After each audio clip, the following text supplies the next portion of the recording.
Un cordial saludo a todas las personas que se encuentran escuchando este podcast, este video. Yo soy Juan Pablo Ponce, estudiante de la Universidad Católica del Norte. Me encuentro en este momento en el pregrado de Filosofía.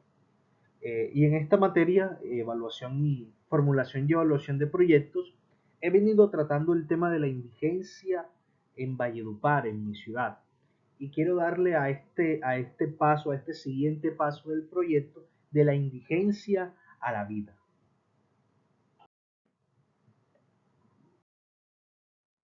En medio de este trabajo se nos ha pedido hacer una encuesta a 30 personas sobre el tema que hemos tratado.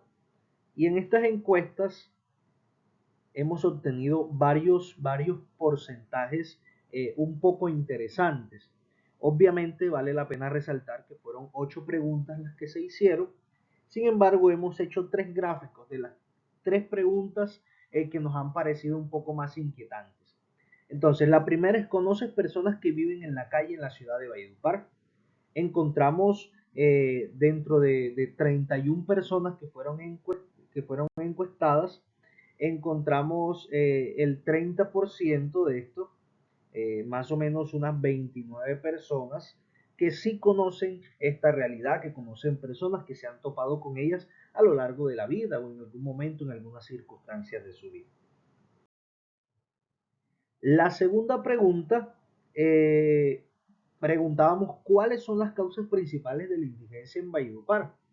Y era algo bastante interesante, porque poníamos como opciones de respuesta: drogas y alcohol, salud mental, ruptura familiar, desempleo. Y por otra parte poníamos todas las anteriores.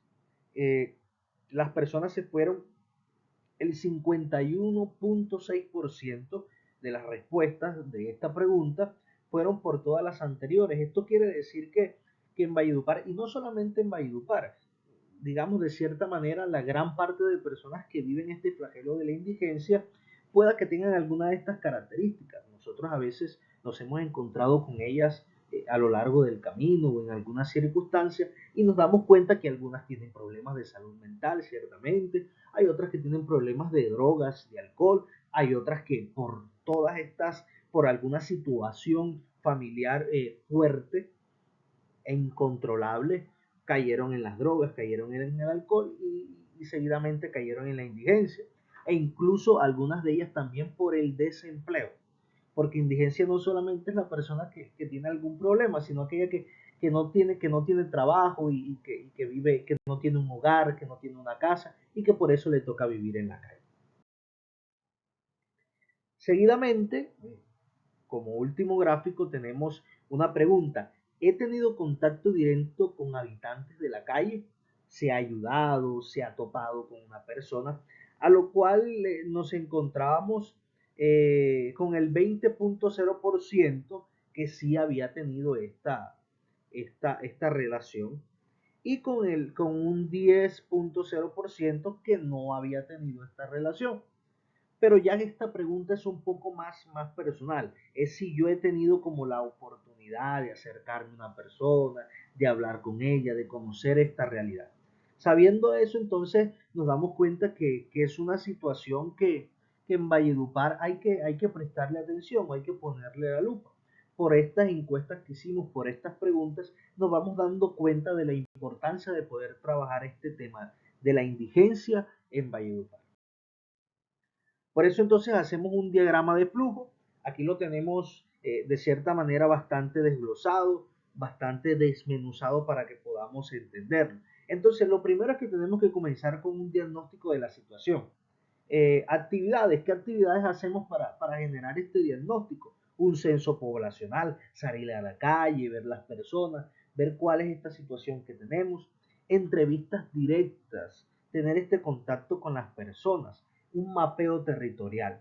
Eh, para esto tenemos que formar equipos: trabajadores sociales, psicólogos, encuestadores, personas también que apoyen desde el lado religioso, que es muy importante, muy preponderante al momento de hablar de la indigencia en cualquier parte y sobre todo en Valledupar.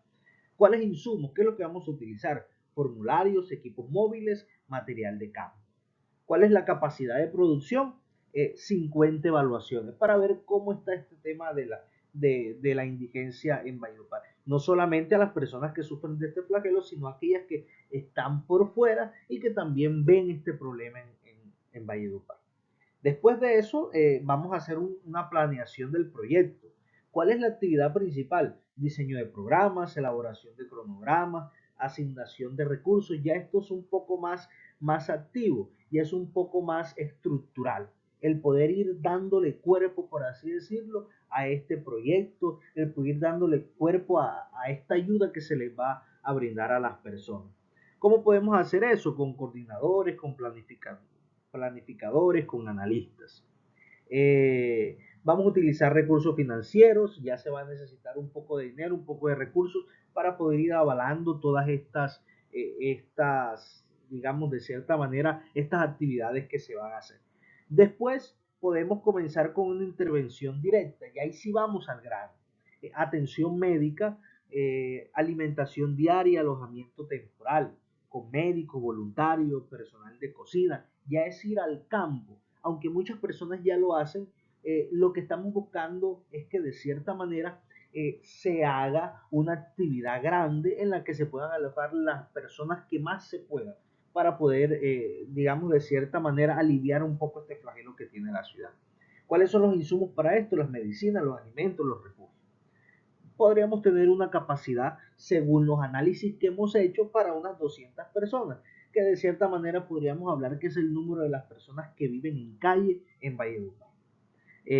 Seguidamente tenemos una capacitación y reintegración que es muy importante, talleres laborales. Las personas tienen que salir de la indigencia a poder trabajar, primero a sanarse, a poder sanar su cuerpo, a poder sanar su psique y después de llevar todo este proceso a poder trabajar, a poder ganarse el pan.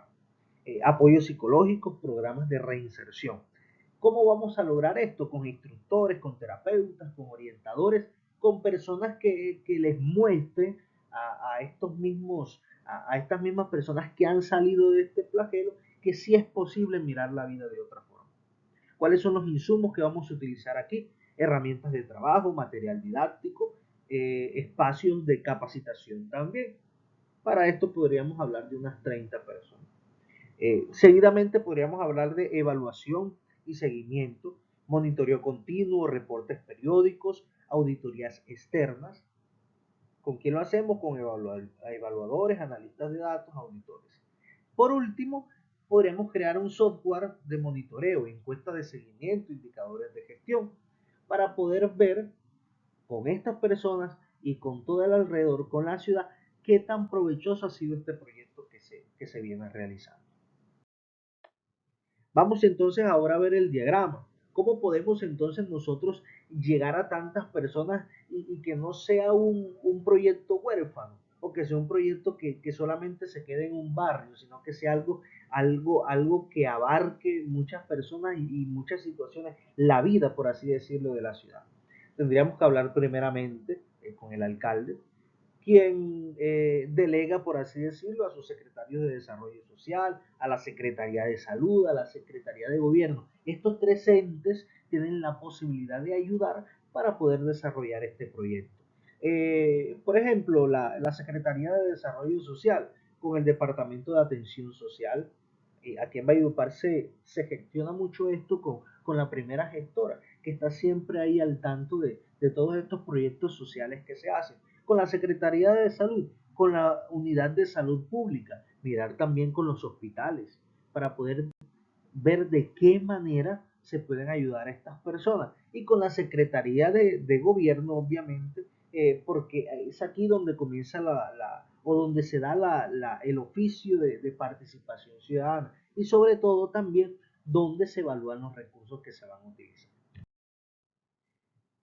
Ya terminando, tenemos la DOFA, cuáles son las fortalezas, un equipo comprometido, conocimiento local, red de aliados, cuáles son las oportunidades, apoyo gubernamental, financiación también interna, sensibilidad social. ¿Cuáles son las debilidades de esto? Ahí mismo los recursos, porque pueda que sean unos recursos limitados, la falta de personal que puedan y que tengan las ganas y la berraquera, por así decirlo, de poder enfrentarse a este mundo que no es fácil. y una infraestructura básica. Vemos de cierta manera que esto muchas veces a la gente le cuesta porque no es fácil trabajar con estas personas y porque incluso a veces hasta la infraestructura es un poco débil para poder abarcar a estas personas.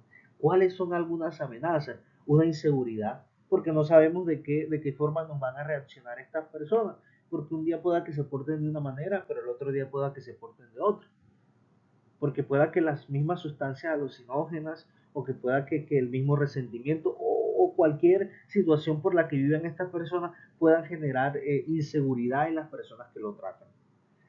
Cambios políticos también, porque si el alcalde, que ya lo habíamos dicho anteriormente, tiene la capacidad y las ganas sobre todo de poder trabajar por esta situación, puede llegar a otro y decir, no, yo no voy a trabajar con eso. Y ahí enseguida se corta este proceso, lo cual puede ser dañino para las personas que vienen en todo este proceso, que vienen alimentándose de estas propuestas.